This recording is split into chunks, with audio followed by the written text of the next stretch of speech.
여러분, 지금까지 벼락거지란 말 많이 들어보셨죠? 벼락거지란 말은 남들이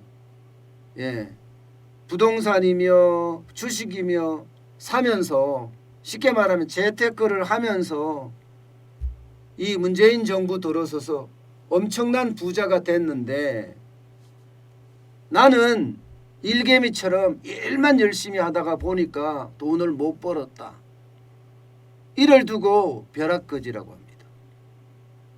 그런데 최근에는요, 이 벼락거지의 상대적인 말로 강남 황족이라는 말이 나왔어요. 강남 황족. 야, 참 인터넷 무섭죠. 부동산 시장이 양극화되면서 말입니다. 쉽게 말하면 부동산에도 계급이 있다, 이런 얘기예요. 사는 곳에 따라서 황족, 왕족, 중앙귀족, 지방호족, 중민, 평민, 이렇게 나뉘고 있습니다. 세상이 참 웃긴다고 생각도 들고요. 또 이런 이야기를 들으니까, 벼락거지의 강남 황족이라는 말을 들으니까 자괴감도 굉장히 많이 듭니다. 황족은 당연히요, 서울이에요. 서울. 그것도 서초구와 강남구. 여기 사는 사람들은 황족입니다. 이 황족 내에도 그 계급이 있는데, 바로 정점이 계급 도상의 그랜드 마스터인데, 강남 압구정동 현대아파트, 서초 반포의 아크로 리버파크 아파트, 여기 사는 사람들은 그냥 강남 황족이다 이렇게 도장을 꽝 찍었다는 거예요. 참 웃기는 이야기지만 그렇게 지금 세상이 바뀌어가고 있어요. 그도 그럴 것이 강남 아파트는 지금 상승세를 계속 키워가고 있습니다. 보시다시피 강남, 서초, 송파, 강남구는요, 서울 평균이 까만 선인데 0.07 1월 둘째 주까지는요. 그런데 보시면 이 강남 4구는 0.11까지 이렇게 폭등하고 있는 정도예요. 심지어 압구정동 현대 6차 아파트는요, 144.2제곱미터가 지난달 31일에 39억 7천만 원에 거래됐거든요. 같은 동에 현대 5차 82.23제곱미터가 29억 7천만 원에 거래되면서 역대 최고가를 지금 경신하고 있습니다. 왜 이렇게 됐느냐? 강남 아파트가 상대적으로 저렴해 보이기 때문이에요. 상대적으로.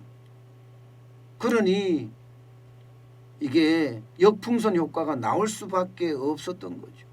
심지어 말입니다, 아크로 리버파크는 평당 제곱미터당 1억 원이에요. 1억 원. 그런데도 대기 수요가 넘친다고 해요. 넘친다고. 우리 보라트님이 강남인은 강남인끼리 결혼함, 이렇게 표현을 해놨는데 맞는 얘기. 부자는 계속 부자 된다는, 부자끼리 결혼한다는 거 아니에요. 우리 송원희님은 강남은 전생에 복을 지은 거다. 야, 참 이런 표현까지 쓰네요. 그만큼 이 강남에 대한 이야기가 이제는 부러움으로 점점 발전이 되고, 심지어 말입니다, 벼락거지 입장에서 보면 강남 황족은 진짜 우러러볼 대상이 돼버렸다, 그런 자괴감을 느낀다고 하고,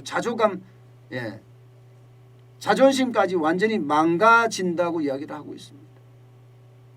여러분, 이게 강남을 너무 우습게 보면 이런 결과가 초래됩니다.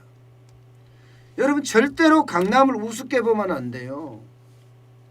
강남은요, 어떻게 생각하면 대한민국의 핵심이 집중되어 있는 곳이다, 이렇게 봐야 됩니다. 보세요. 대한민국은 돈을 만드는 사람들이 사실은 기업이잖아요. 강남에 사는 사람 보세요. 강남에 사는 사람. 강남에 사는 이유를 물었더니 사업상 또는 직장 때문에 사는 사람이 38%예요. 교통이 편리해서 14.3%고 옛날부터 살아와서가 13.2%입니다. 경제적 여건에 맞춰서 10.1%고요. 걸린 생활이 편리해서 6%고요. 집값이 오를 것 같아서는 2.8%밖에 안 돼요. 결론적으로는요. 보세요. 사업하는 사람 강남에 몰려 산다는 거고요. 예. 또 나는 옛날부터 부자였으니까 강남에 산다는 이야기고요. 돈이 많으니까 강남에 산다는 거예요.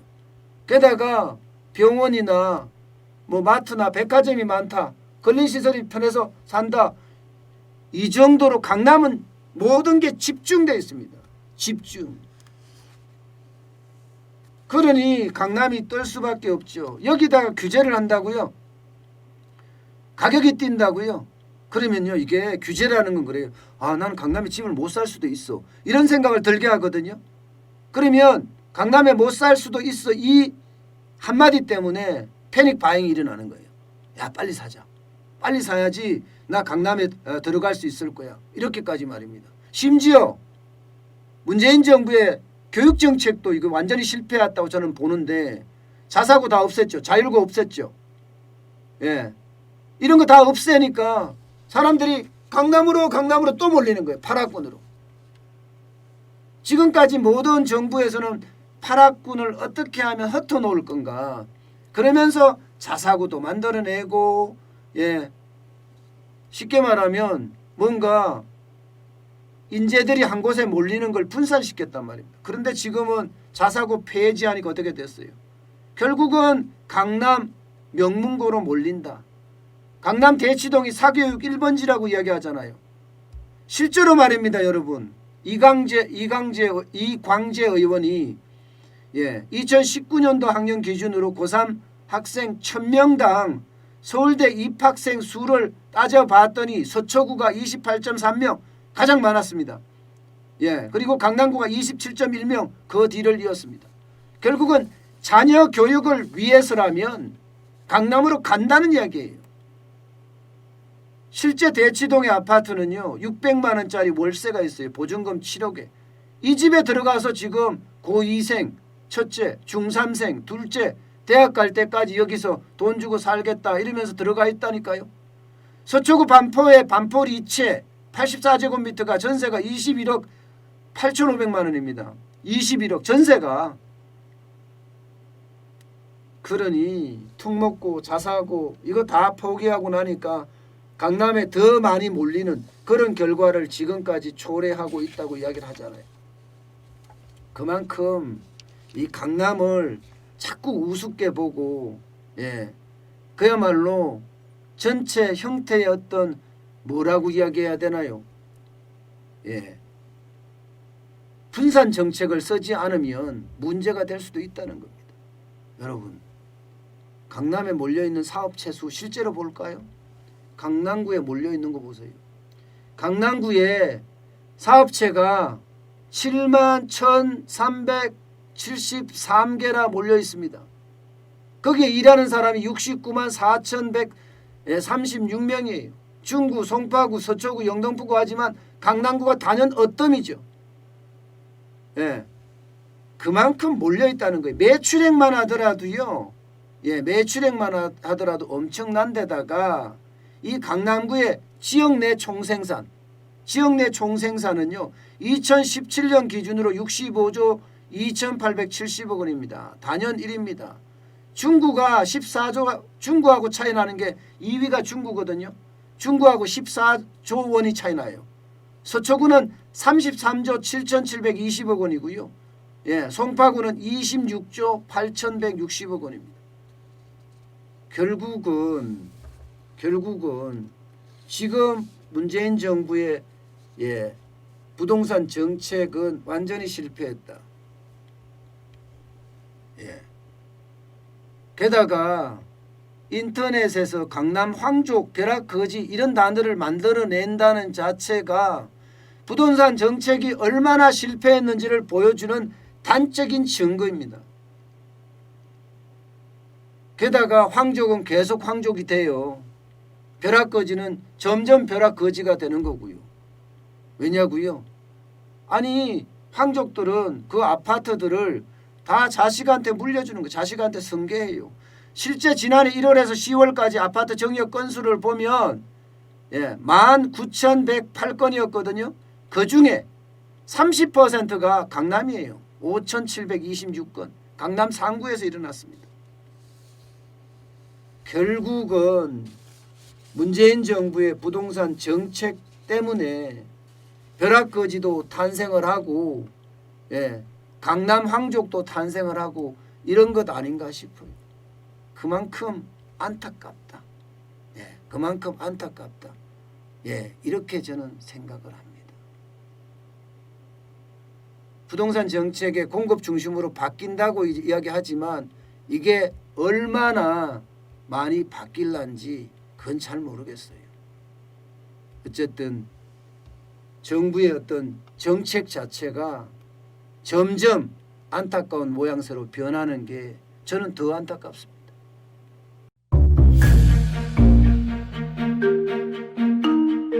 세종대왕과 샤넬 넘버 5, 벤츠 자동차의 최고급 기종인 마이바흐의 공통점을 아시나요? 바로 침향입니다. 침향이란 동남아시아에서 자생하는 침향나무가 상처를 입었을 때 스스로를 보호하기 위해서 분비시키는 침향나무의 진액입니다.